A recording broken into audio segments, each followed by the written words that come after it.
Audio میں قید ہو کر ہزاروں کانوں کی تفریح کا سامان بن کر رہ جاتی ہے، بلکہ ان کی آواز تو وہ آواز ہے جو سینوں میں اپنا آشیانہ بنا لیتی ہے، دلوں کو اجاڑ کر دیتی ہے، احساسوں کو بیدار اور آنکھوں کو اشکبار کر دیتی ہے، جن سے میری مراد حضرت مولانا عمیر کاشفی قاسمی صاحب دامت برکاتہم العالیہ ہے۔ میں بڑے التماس اور مؤدبانہ کے ساتھ گزارش کر رہا ہوں کہ وہ آئیں اور اپنی ناصحانہ کلمات سے ہم سبوں کو مستفیض فرمائیں۔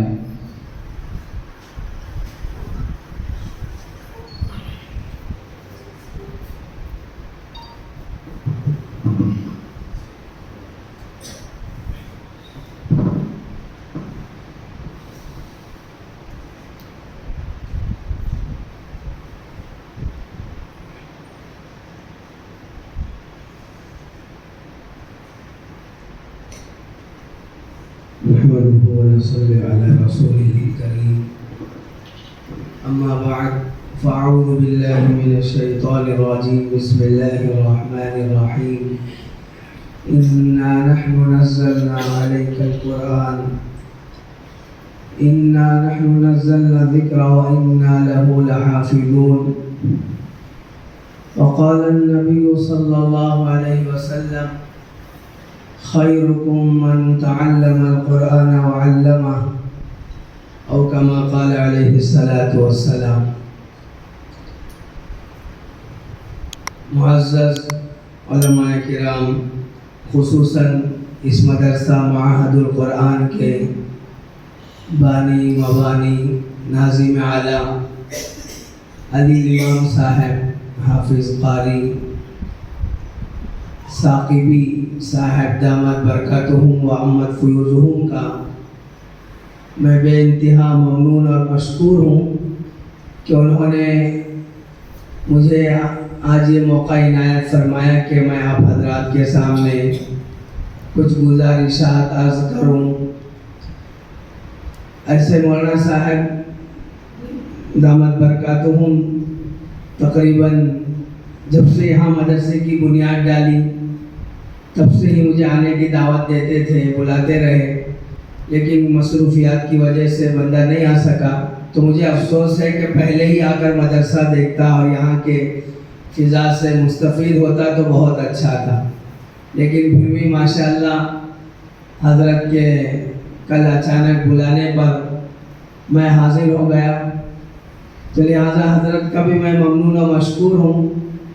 اور اسی طرح مدرسے کے دیگر اساتذہ کرام اور طلباء کرام اور مہمانان نظام اور اسٹیج پر جلوہ افروز ہمارے دیگر اکابر علماء کرام کی خدمت میں بھی میں سلام پیش کرتا ہوں اور انہیں بھی مبارکباد دیتا ہوں کہ اللہ تبارک و تعالیٰ نے آج کا یہ خوبصورت اور خوشنما منظر اللہ تبارک و تعالیٰ نے ہمیں دکھایا ہے۔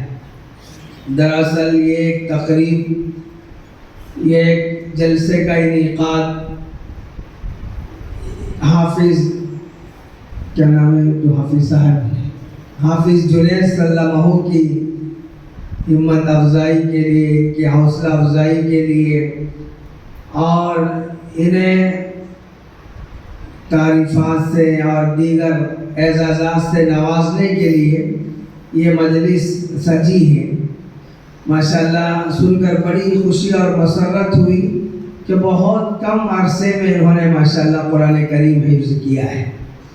تقریباً سال ڈیڑھ سال کے اس معمولی عرصے میں، مختصر عرصے میں انہوں نے پورا قرآن کریم شروع الف لام سے لے کر والناس تک حفظ یاد کیا ہے اور ماشاءاللہ شاندار پڑھتے بھی ہیں۔ ابھی اس کا نمونہ ماشاءاللہ آپ نے دیکھا، سورۃ الشمس کی تلاوت ایسے شاندار اور جاندار کر رہے تھے جیسے بڑے قرہ حضرات کرتے ہیں، اور تجوید کی ادائیگی، حروف کا چناؤ مطلب ہر حرف جس جگہ سے اس کو ادا کرنا ہے، یہ تمام ہی ماشاءاللہ بہت ہی عمدہ طریقے پر ادا ہو رہا تھا، انہوں نے تلاوت کی۔ تو دراصل اس کے پیچھے ان کے اساتذہ کرام کی کارکردگی، ان کے اساتذہ کرام نے ان پر جو محنت کی ہے دن و رات، ان کے اوپر جو کاوشیں کی ہیں اور ان کے اسباب کے سننے میں اور اس کے آموختہ یاد کرانے میں جو انہوں نے دلچسپی دکھائی ہے اور محنت کی ہے، اس کے پیچھے ضرور اساتذہ کرام کا ہاتھ ہے۔ اور اسی طرح مدرسے کے ناظم اعلیٰ علی امام صاحب دامت برکاتہم ماشاءاللہ مدرسے کی ترقی کے لیے اور اس کی مدرسے کے اندر ہر قسم کی سہولیات فراہم کرنے، اور ان کے عزائم ماشاءاللہ بہت اونچے اور بہت اعلیٰ ہے، بہت زیادہ دور تک ان کی سوچ ہے ماشاءاللہ۔ اللہ تبارک و تعالیٰ نے جہاں انہیں دنیاوی علم سے آراستہ اور پیراستہ کیا ہے، حافظ قرآن ہے، قاری قرآن ہے، عالم دین ہے، تو اسی کے ساتھ ساتھ انگریزی زبان سے، عصری زبان سے بھی ماشاءاللہ اچھی واقفیت رکھتے ہیں، اور بڑا ان کا تجربہ اسکول کے اندر ایک زمانہ انہوں نے گزارا، تو جو کچھ اسکولوں کے اندر جو ایجوکیشن سسٹم ہے اس کو لے کر مدرسے کو ایک ماڈرنائز کرنا اور مدرسے کو ایک بہترین اور منظم طریقے پر چلانا، ماشاءاللہ حضرت کو اللہ تبارک و تعالیٰ نے یہ صلاحیت دی، اور مدرسے کے لیے اور دیگر ضروریات کو فراہم کرنا، اس کے لیے کوششیں کرنا، دوڑ دھوپ کرنا، ان کا حضرت کا ماشاءاللہ یہ خاصہ رہا ہے۔ کئی مرتبہ مدرسے کے سلسلے میں ہمارے سے بھی ماشاءاللہ بات چیت ہوئی، اور دیگر ذرائع سے بھی معلوم ہوتا ہے کہ مدرسے کی ضروریات کیسے اللہ تبارک و تعالیٰ اسباب کے درجے میں لوگوں کے ذریعے سے پورا فرماتے ہیں۔ ابھی شاہ الحمید صاحب غالباً مجلس میں نہیں ہیں، ان کا تذکرہ کر رہے تھے، تمل زبان کے بولنے والے ہیں، لیکن ماشاءاللہ ایک دو ملاقات میں حضرت کی شخصیت کو انہوں نے سمجھا اور حضرت کی خدمات کا اعتراف کرتے ہوئے پورے اہتمام کے ساتھ ایک بڑی لمبی چوڑی رقم اللہ کے بھروسے پر اور حضرت کے اوپر اعتماد کرتے ہوئے دیا، اور پورا پیسہ ماشاءاللہ اس کا یہاں پر صرف ہوا جو آپ دیکھ رہے ہیں۔ تو لہذا مدرسہ یوں ہی نہیں بن جاتا ہے، طلبہ کرام جو پڑھتے ہیں تو ان کے پیچھے اساتذہ کی محنت ہوتی ہے، اور اسی طرح ناظم اعلیٰ ان کی اپنی محنت ہوتی ہے، اور ظاہری محنت کے ساتھ ساتھ ان کی نیم شبی دعائیں، اللہ سے مانگنا، اللہ سے رونا، مدرسے کی ترقی کے لیے، مدرسے کے اسباب کو مہیا کرنے کے لیے۔ ہم لوگ گھر چلاتے ہیں، گھر میں دو ایک بچے ہیں، ایک بیوی ہمارے ذمے ہے جس کا نام اور نفقہ، اگر گھر کے اندر پیسے کی کمی ہو گئی، کبھی روزی کی تنگی ہو گئی، ہمیں کتنی فکر سوار ہوتی ہے، دوست کو فون لگاتے ہیں، کسی سے قرضہ لیتے ہیں، دو ایک بندے کی بات ہوتی ہے۔ یہاں تو پورا نظام ہے، اگر 30 بچے ہیں تو ان کے روزانہ کے 3 وقت کا کھانا ہے، تو آپ سمجھے پورے 90 آدمی کا انتظام کرنا ہے۔ میرے گھر کے اندر روزی کی تنگی ہے تو سمجھے 2 ایک بندے بھوکے سوئیں گے، تو کتنی فکر ان سے، ہمارے سے 10 گنا زیادہ فکریں ان کی ہوتی ہیں، ان کا ٹینشن ہمارے سے 10 گنا زیادہ ہوتا ہے کہ کیسے مدرسے کی سہولیات اور مدرسے کے اسباب ان کے پورے ہونے لگے۔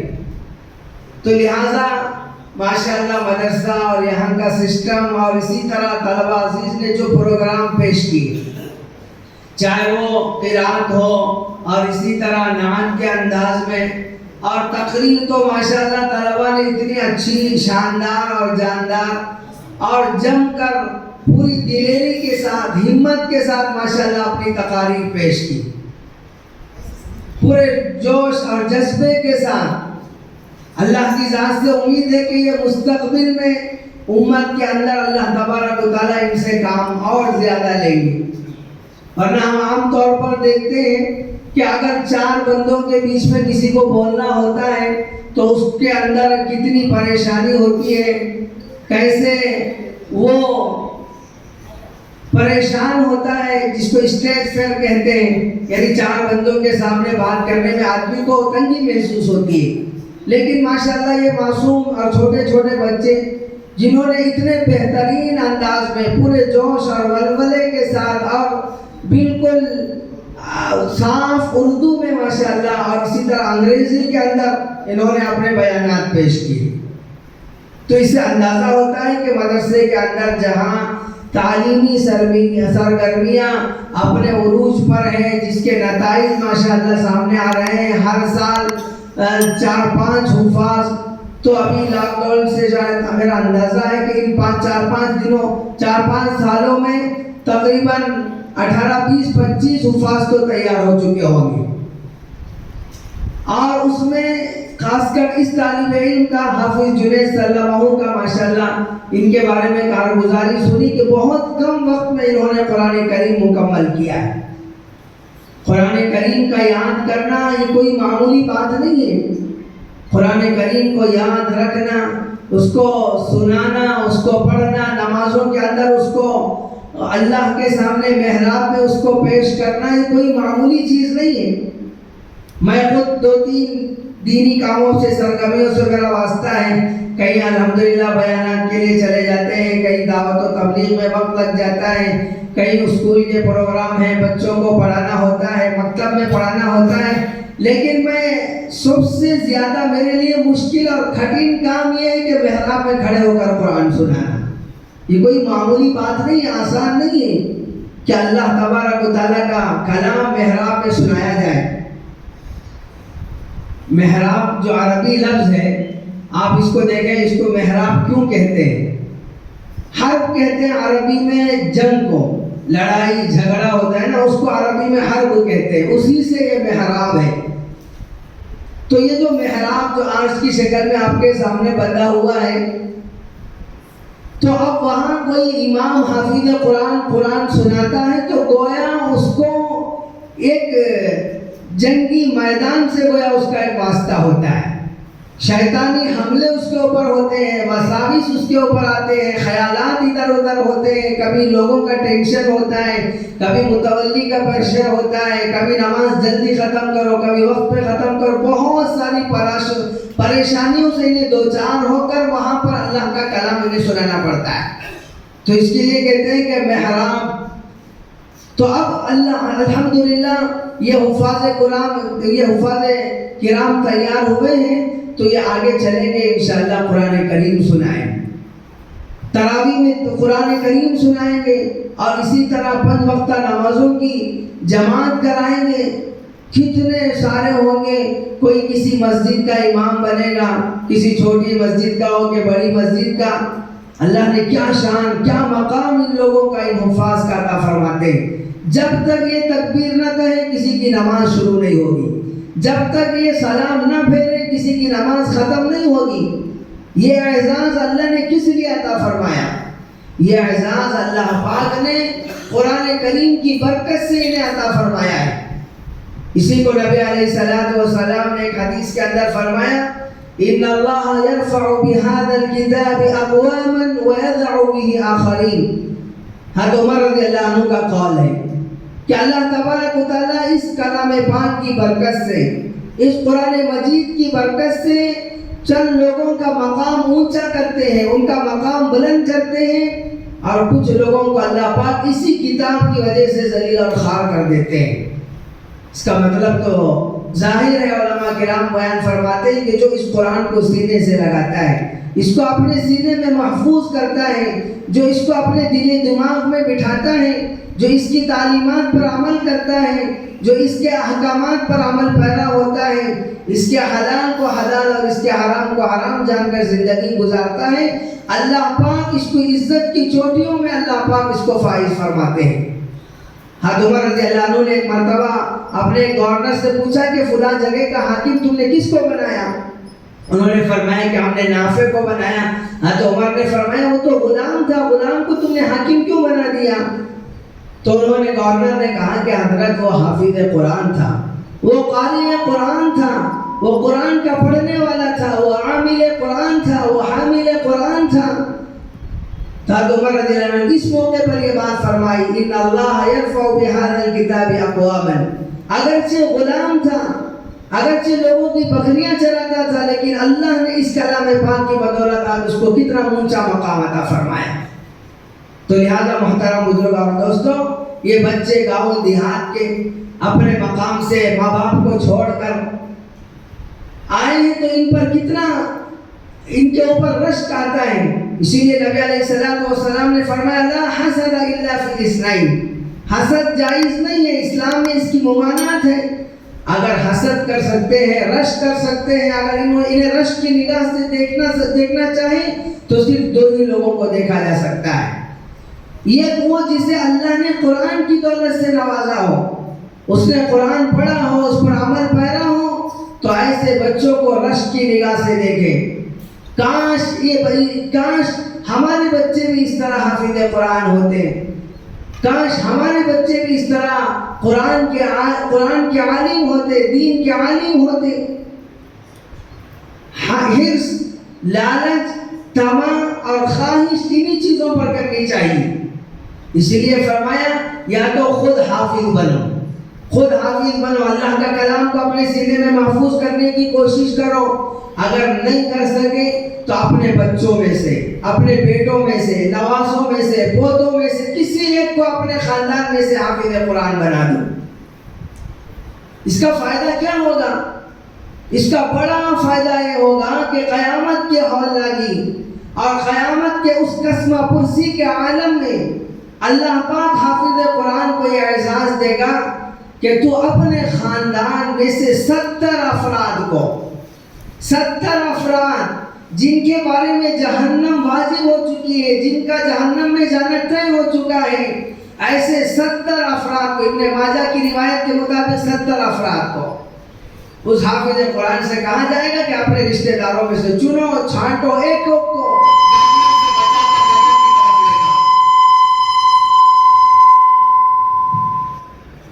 تو لہذا وہ حافظ قرآن دیکھے گا اپنے رشتہ داروں میں سے، اے اللہ میں تو جنت میں جا رہا ہوں، میرا چچا وہ کیسے جہنم میں جلے، میرا ماموں وہ کیسے جہنم میں جلے، میری سگی بہن وہ کیسے جہنم میں جلے. ایک ایک رشتہ داروں کو، اپنے دوستوں کو پکڑ کر وہ جنت میں لے کر جائے گا. یہ اعزاز اللہ تبارک و تعالیٰ نے حافظ قرآن کو عطا فرمایا ہے. تو اس کے لیے کہا جاتا ہے کہ خود بنو یا اپنے بچوں میں سے بناؤ، یا کم از کم درجہ یہ ہے کہ کوئی ایک حافظ قرآن ہے اس کا خرچہ سنبھالو، اس کو اپنے ذمے میں حافظ قرآن بناؤ. کوئی بات معمولی، کوئی بڑی بات نہیں ہے، کرنے والی بات ہے. ایک بچہ ایوریج 3 سال کے اندر میکسیمم وہ حافظ ہوتا ہے، تو 3 سال کا ایک بچے کا زیادہ سے زیادہ کتنا خرچہ بن سکتا ہے؟ آپ کو تعجب ہوگا، اسی تمل ناڈو کے اندر لال پیٹ ایک بستی ہے، آپ نے سنا ہوگا لال پیٹ. وہاں ایک پرانا مدرسہ، اتنا پرانا جتنا دارالعلوم دیوبند کی عمر ہے اس سے تھوڑا سا کم، تقریباً 100 سال سے زائد سے وہ مدرسہ چل رہا ہے. آج تک اس مدرسے کے اندر کچن نہیں ہے، اس کے اندر مطبخ کا پکانے کا سسٹم نہیں ہے. جو بھی بچہ شوال میں آتا ہے، داخلہ لیتا ہے، اس سے پہلے ہی وہ لال پیٹ بستی کے لوگ، ایک ایک گھر کے افراد مدرسہ آتے ہیں، وہاں کے ذمہ دار سے ملتے ہیں اور کہتے ہیں کہ ہمیں کوئی ایک بچہ دے دو جو نیا داخلہ، نیو ایڈمیشن کا ہو، الف با سے شروع کر رہا ہو. جب تک یہ پورا قرآن والناس تک ختم نہ کر لے، اس کے چائے پانی اور کھانے پینے کا پورا انتظام اور پوری ذمہ داری ہماری. 100 سال سے زائد عرصے سے مدرسہ چل رہا ہے، کوئی مطبخ اور کوئی سسٹم، کوئی پکانے کا انتظام نہیں ہے. تو لہذا یہ کوئی مشکل بات نہیں ہے. تو ہم اپنے ذمے میں کسی کو حافظ قرآن بنائیں تو اللہ کی ذات سے امید ہے کہ یہ حافظ قرآن ہمارے لیے کل قیامت کے دن شفاعت کا ذریعہ بنیں گے، جہنم سے حفاظت کا ذریعہ بنیں گے. تو لہذا اللہ تبارک و تعالیٰ نے یہ جو موقع عنایت فرمایا ہے، مدرسہ آنا، اس کو دیکھنا، یہاں کی کارکردگی اور یہاں کے اندر ہونے والی جو خدمات ہیں اس کو سراہنا، یہ ہماری ذمہ داری ہے. کتنے منظم طریقے پر مدرسے کا سسٹم چل رہا ہے اور اس کے پیچھے کتنی محنتیں ہو رہی ہیں، کوششیں ہو رہی ہیں. تو ہمارا کچھ نہ کچھ حصہ اس میں لگنا چاہیے. اللہ حفاظت فرمائے. آج جس ملک کے اندر ہم زندگی گزار رہے ہیں، مدرسہ اور مسجدوں کے ساتھ کیسی ان کی گھناؤنی سازشیں ہیں، کیسے ان کے غلط عزائم اور غلط پلاننگ ہے. انہیں تو ایک ایک مسجد کے نیچے انہیں اپنا خدا نظر آتا ہے. مسجد کے سروے پہ لگے ہوئے ہیں, اپنے خداؤں کو, جھوٹے معبودوں کو تلاش کرنے میں لگے ہوئے ہیں. کبھی کسی مدرسے کے اوپر پابندی, مدرسے پہ تالے لگانے. یہ تو دشمنی عناصر ہیں, یہ تو دشمن کی سازشیں ہیں. لیکن اللہ کی ذات سے امید ہے کہ اللہ پاک اس دھرتی کے اندر, اس زمین ہند کے اندر مدرسہ اور مسجد کو قائم کر کے رکھیں گے اور باقی رکھیں گے. اللہ کبھی اس کو مٹنے نہیں دیں گے. جب تک اس زمین کے اندر, ہندوستان کے اندر مسجد باقی ہے, مدرسہ باقی ہے, تو آپ سمجھیں اس ہندوستان کے اندر مسلمان باقی ہے. مدرسے سے اس ملک کے اندر ہماری بقا ہے. اگر مدرسے ختم ہو جائیں, مسجدیں ختم ہو جائیں, تو پھر مسلمانوں کا مستقبل اس ملک کے اندر بہت ہی زیادہ خطرناک ثابت ہو سکتا ہے. آج دشمنوں کو یہی چیزیں ان کی آنکھوں کے اندر چبھتی ہیں.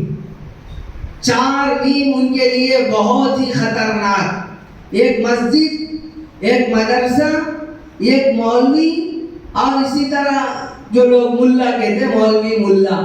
یہ 4 نیم سامنے آ جاتے تو ایک 5واں نیم ان کو آ جاتا ہے, وہ ہے موت.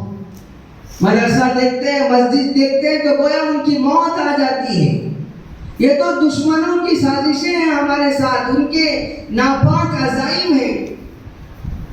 ایسے موقع پر ہماری عمائدین کی, شہر کے ذمہ داروں کی یہ ذمہ داری بنتی ہے کہ مدرسے کے ضروریات, آج تک مدرسے کے لیے کوئی فنڈنگ گورنمنٹ سے نہ ہم نے لی ہے نہ آئندہ لیں.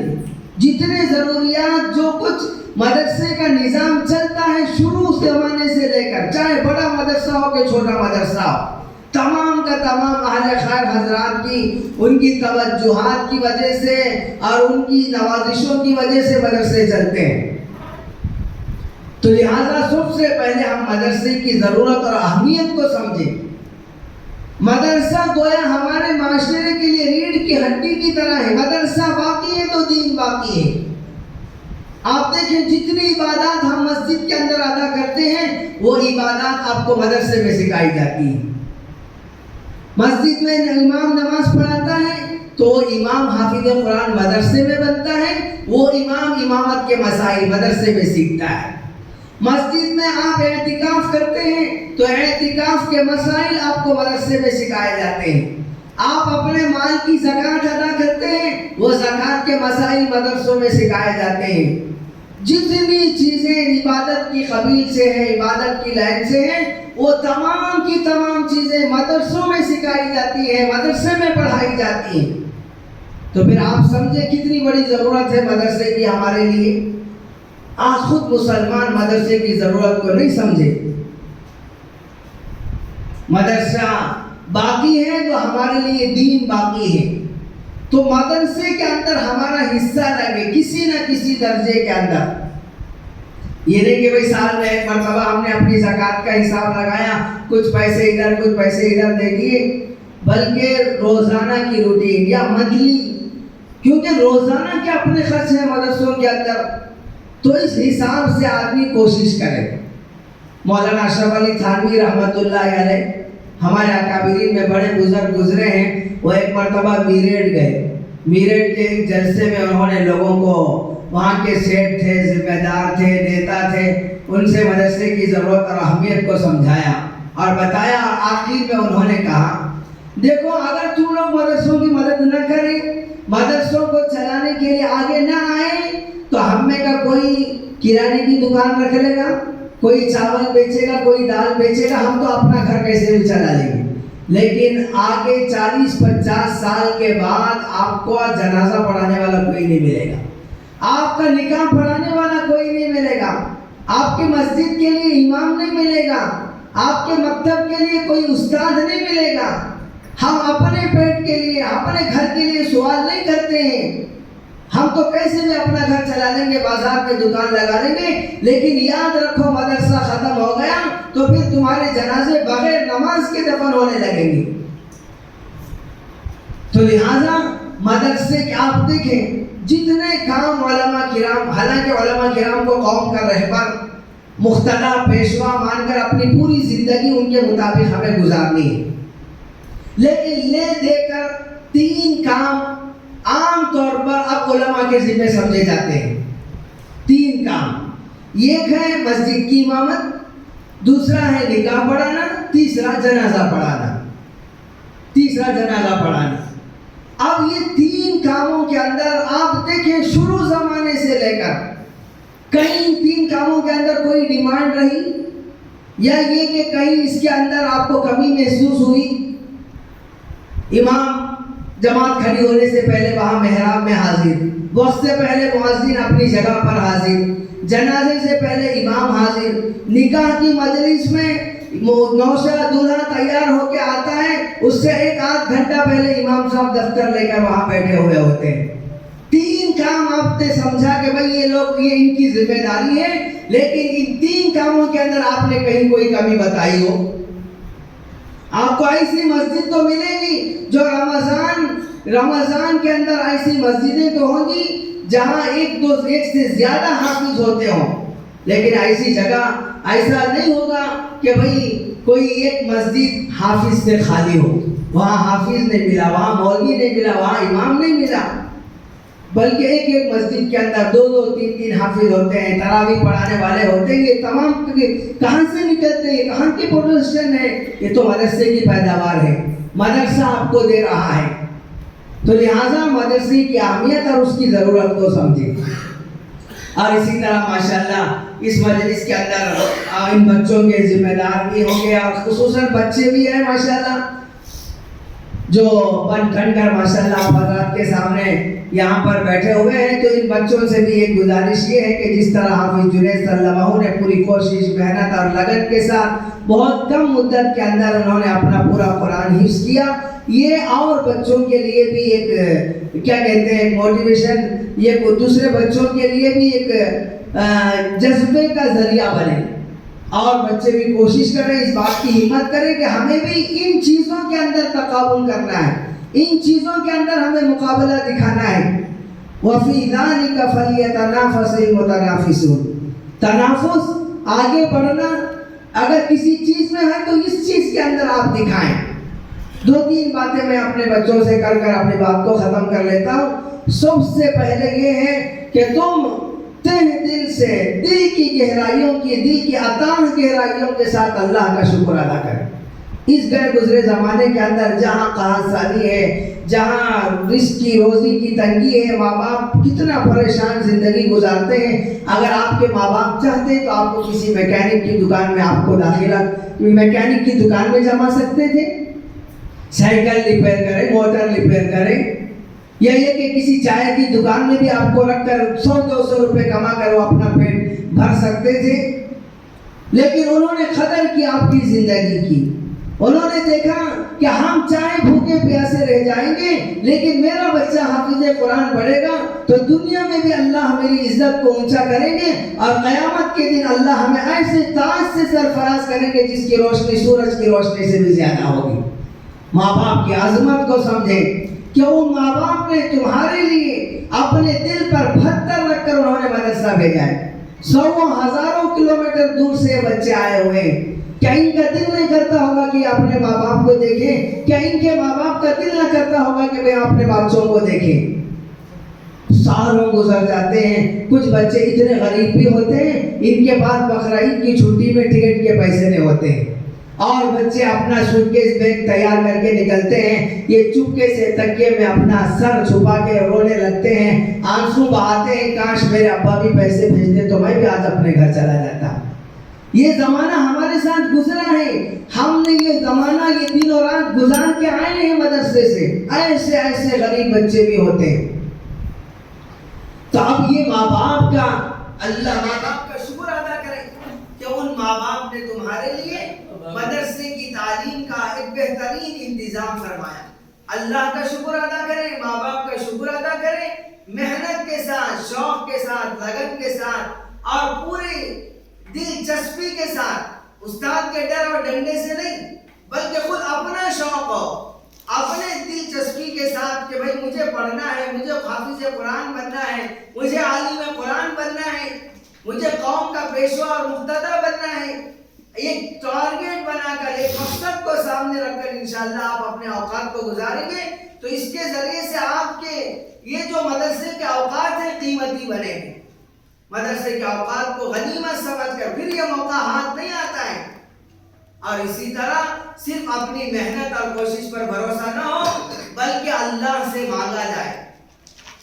اللہ بے نیاز ہے، اللہ کو ہمارے دین کی ضرورت نہیں ہے، اللہ کا کلام کو ہماری ضرورت نہیں ہے، بلکہ ہم طلبگار ہوں، ہمارے اندر خواہش ہو، ہمارے اندر جذبہ ہو کہ اللہ میرے اس ناپاک سینے کو پاک کر دے اور اس کو میں تیرے قرآن کا حامل بنا دے. اللہ سے مانگا جائے. ایک واقعہ سے پیش آیا ہمارے سامنے. ایک چھوٹا سا بچہ، ایک مدرسے کی بات ہے، مغرب نماز سے پہلے جیسے بچے اصل میں کھیل کود کرتے ہیں تو پھر وضو کر کر ہاتھ منہ دھو کر آ کر مسجد میں اذان سے 5-7 منٹ پہلے بیٹھ جاتے ہیں. چھوٹا سا بچہ تھا اور اپنے ہاتھ سے اپنے چہرے کو چھپا کے رو رہا تھا. میں بھی قریب میں تھا، وہاں پر بیٹھا ہوا تھا تو میں سمجھا کہ بھائی شاید اس بچے کو اپنے ماں باپ یاد آ گئے ہوں، گھر یاد آ گئے ہوں، اس لیے رو رہا ہے. اور تھوڑا سا ہٹ کر تھوڑا سا اس کے قریب ہو کر بیٹھ گئے. جب پھر بھی اس کی آواز سنائی نہیں دی تو اور پھر کان اور توجہ اس طرف کیا کہ آخر یہ بچہ کیا رہا ہے.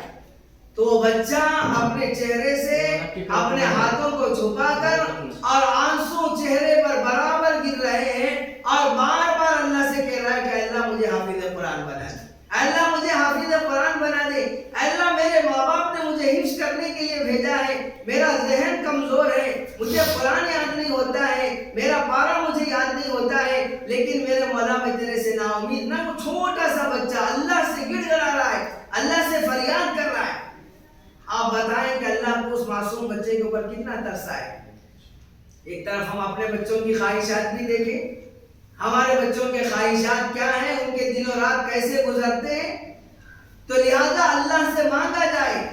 اللہ تبارک و تعالیٰ جس کو چاہتے ہیں اس کو اللہ پاک اپنے دین کے لیے قبول فرماتے ہیں.